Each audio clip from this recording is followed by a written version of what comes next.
గారు. Thank you so much for gracing our event అండి. Yes.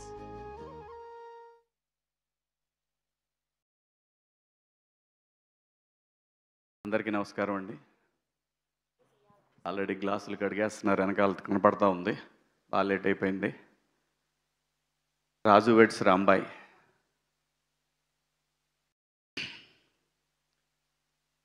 డెఫినెట్గా ఈ సినిమా ప్రతి ఒక్కళ్ళని ఆలోచింపజేస్తని బలంగా నమ్ముతున్నానండి. రియల్ కథలు రియలిస్టిక్గా తీసి డెఫినెట్గా ఒక ఛాలెంజింగ్ అండి. ఈటీవీ చేస్తున్నది ఒక ఛాలెంజింగ్ అయ్యి కదా. ఇవాళ జనరేషన్లో పల్లెటూర్లలో పిల్లలు ఎట్లా ఉంటున్నారంటే, పిల్లలంటే ఒక ఆటో వేసే అబ్బాయి, అదే ఊర్లో ఒక ఎంప్లాయీ కూతురు, వాళ్ళిద్దరిని ఎంకరేజ్ చేసే ఫ్రెండ్స్ ప్రతి ఊర్లో ఉంటారు. చాలా బలంగా చెప్పారు. బలంగా, ఎంత బలంగా అంటే కొంతమందికి డౌట్లు ఉన్నాయి, ఎట్లుంటుంది అని. కథని నమ్మి నిజాయితీగా తీస్తే ఏ సినిమా కూడా మోసం చెయ్యదు. ఒక్కోసారి సినిమాలను ఏమంటారంటే, ఓకే పర్లేదు చూడొచ్చులే, క్లైమాక్స్ కొంచెం బాగుంటే. ఇవన్నీ సినిమాల గురించి మన ఎజంప్షన్స్ మాత్రమే. ఆడియన్స్కి తెలిసిన సినిమా వేరే ఉంటుంది, మనం చూసే సినిమా కాదు. అంత రియాలిటీకి దగ్గరగా వచ్చేసారు ఆడియన్స్. కాబట్టే ఇలాంటి కథలు మలయాళంలో చేస్తే 365 రోజులు ఆడతాయి. ఇప్పుడిప్పుడే తెలుగులో కూడా ఆడటం మొదలుపెట్టినని బలంగా నమ్ముతున్నాను నేను. ఈ సినిమా ఖచ్చితంగా అంతే బలంగా ఆడటానికి 100% స్కోప్ ఉంది. ఎక్కడా కూడా సాడ్ ఎండింగ్ లేదు సినిమా. కానీ రూరల్లో మనుషులు వాళ్ళ ఆలోచనలకి దగ్గరగా తీసుకువెళ్ళాడు, మరీ రియల్గా తీశాడు. చాలా గట్స్ ఉండాలి ఇలాంటి కథని తెరకెక్కించాలంటే, చాలా గట్స్ ఉండాలి. ఈ కథని ఒప్పుకోవడానికి ఆర్టిస్టులకి గట్స్ ఉండాలి. ఖచ్చితంగా అందరూ ప్రేమించి చాలా నమ్మకంతో ఈటీవీ యాజమాన్యం కూడా నమ్మి తీసిన కథ. నేను చూశాను, నాకైతే నచ్చింది. నిజాన్ని చెప్పటానికి, నిర్భయంగా నిజాన్ని చెప్పటానికి కొంచెం సేపు తటపాయింటారించవచ్చు, కానీ నిజమైతే ఇది నిజమైన యథార్థమైనటువంటి ఒక కథ. ప్రేమ కథలు ఎన్నిసార్లు మనం ఆ మధ్య మొన్నొక్క కథ చూసాం, మన విజయ్ సేతుపతి ఫాదర్గా చేసిన సినిమా.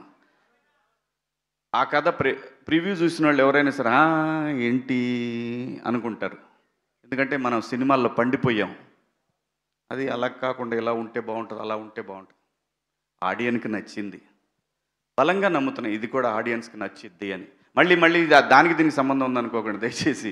ఆ మీమ్స్ ఏమి వేయకండి, అలాంటిదేం లేదు దీంట్లో, అలాంటిదేం లేదు.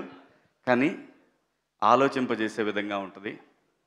కామెడీ ఉంది, మంచి పాటలు ఉన్నాయి, సురేష్ బొబ్బిలి గారి పాటలు, రూటెడ్ సాంగ్స్, మంచి మెలోడీ సాంగ్స్ ఉన్నాయి. ఇద్దరు బాగా చేశారు, హీరో హీరోయిన్ ఇద్దరు బాగా చేశారు. చైతన్య గారు కూడా చాలా బాగా చేశారు.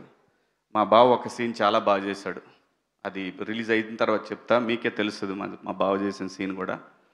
అనితా చౌదరి గారు అయితే అసలు ఎరగొట్టేశారు, ఇద్దరు వైఫ్ అండ్ హస్బెండ్ వాళ్ళిద్దరు. అమ్మ మీరు హీరోయిన్ మదర్గా చేశారు కదా, చాలా బాగా చేశారు.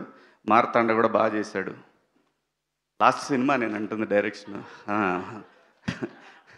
అందరూ బాగా చేశారండి ఈ సినిమాలో, వాళ్ళ పాత్రలకు తగ్గట్టు అందరూ చాలా బాగా చేశారు. మిట్టపల్లి సురేంద్ర గారు నా ఫేవరెట్ రైటర్. ఎన్ని పాటలు రాశారు, ఎన్ని పాటలు పాడారు. అవి ఉద్యమ సాంగ్స్ కావచ్చు, గొప్ప గొప్ప డివైన్ సాంగ్స్ కావచ్చు, మంచి సాంగ్స్, ఎన్ని సాంగ్స్. అలాగే ఈ సినిమాలో రాంబాయ్ సాంగు, నిజంగా ఇదే సాంగ్ గనక ఇంకా పెద్ద హీరోకైతే ఎక్కడ పోయేదో, మిలియన్స్.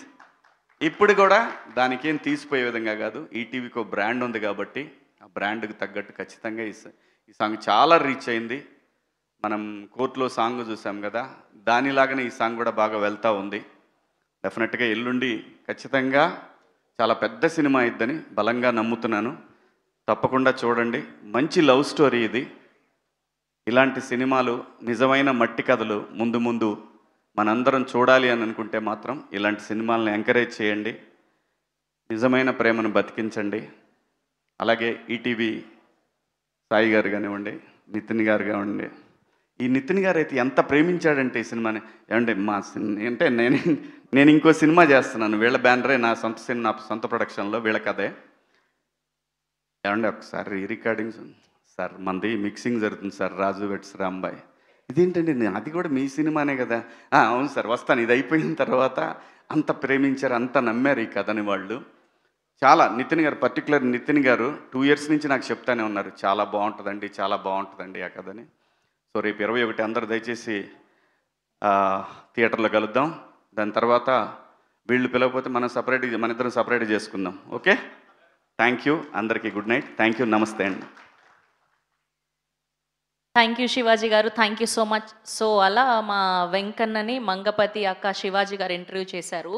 సో అలానే ఇంకొక ఇంటర్వ్యూ సూన్ రాబోతుంది. మా రాంబాయిని ఒకరు ఇంటర్వ్యూ చేయడం జరిగింది. దానికి సంబంధించిన పోస్టర్ చూసేద్దాం. Here we go, the special poster on screen please. Yes, that's Rambai and మా రంగమ్మత్త. సో పోస్టర్ మాత్రమే కనిపిస్తుంది. సూన్ ఈ సెన్సేషనల్ ఇంటర్వ్యూ కూడా చూడబోతున్నాం. Thank you so much. Yes, and ఇప్పుడు ఈ సినిమాలో వెంకన్నగా అద్భుతమైన నటనను కనబరిచినటువంటి మన చైతు జొన్నలగడ్డ గారిని పిలిచే ముందు ఆయనకు సంబంధించిన ఒక ప్రోమో చూసేద్దాం. Here we go.